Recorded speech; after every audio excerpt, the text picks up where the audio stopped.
All right, everybody ready? Yep. Coach Dabo said today was depth chart day. Can you kind of give us an update on what's going on with the depth chart? Yeah, you know, we felt like Saturday obviously was kind of our last big tune-up. Even though we'll still go against each other over the next week to 10 days. But it was kind of our last finale. And kind of setting the depth chart as close as we can. Obviously, at left guard, we've got David Beasley.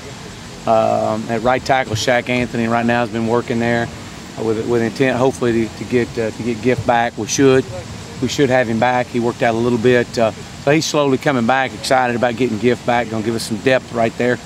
Obviously, Dalton at center. You know, so that's kind of where our Brandon Thomas, the left tackle.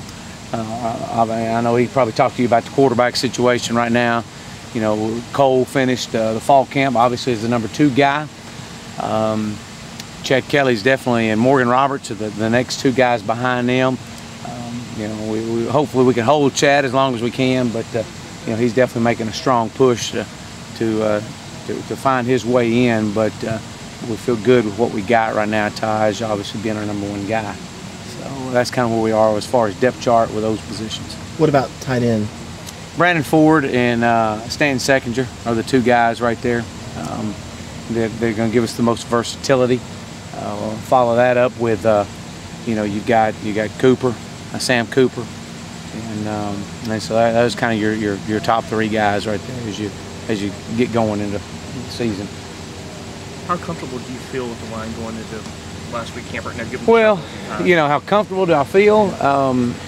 You know, I feel comfortable, but at the same sense, you know, you got to know that, you know, we got to get other guys ready. You know, we got to at least have 7 to 8 that we can get ready and get going. A lot's going to depend on where Gift chemically is by game week. It's kind of hard to tell right now. I feel like he's going to be back, but I don't know if he'll be in a situation of where he's ready to play.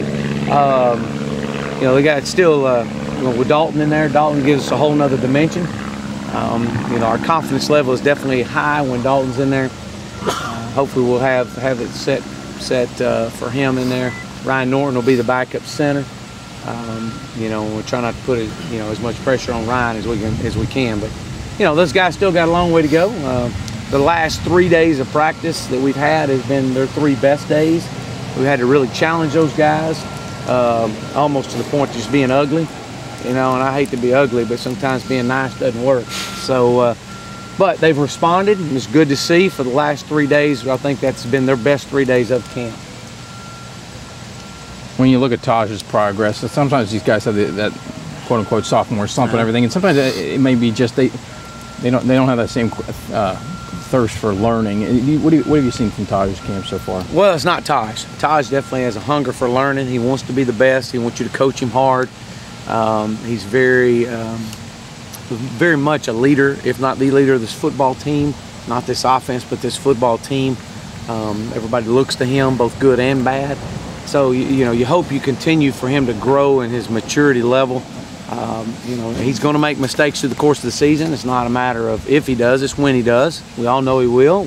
All quarterbacks are going to make mistakes, but it's how you respond to the next play.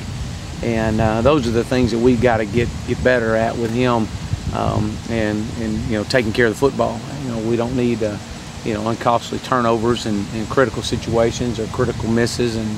But those are the things that as you grow with a quarterback, you want to make sure you eliminate. And he's working really hard to do that. Where have you had to push him the most?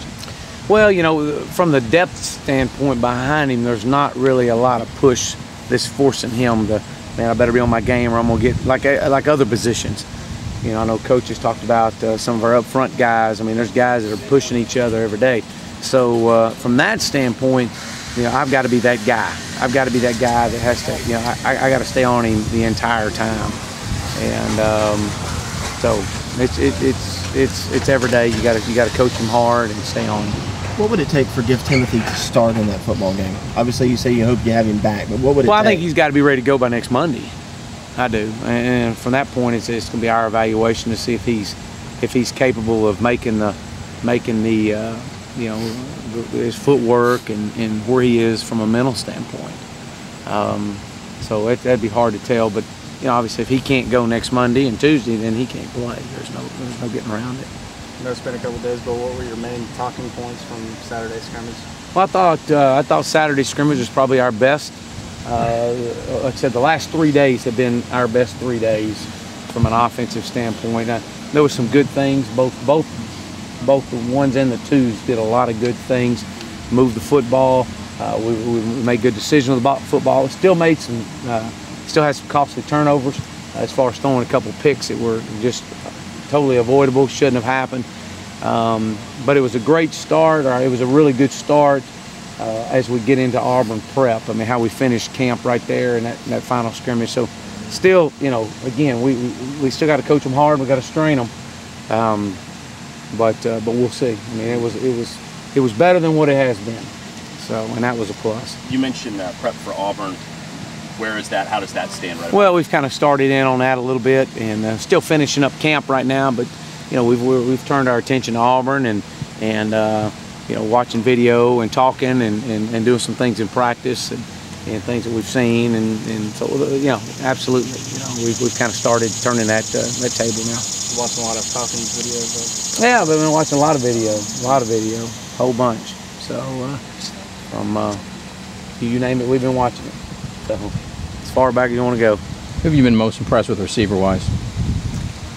You know, it's just the consistency level of Nuke. Nuke has been as consistent as anybody we got. Jerome Brown has been consistent. I mean, we got a lot of guys that, again, are veteran players, and you expect that out of them. Martavis Bryant is the guy that probably has as good a focus. Still makes mistakes. You know, we got to get those corrected, but his focus, his determination is not even close to where it was a year ago or even in the spring.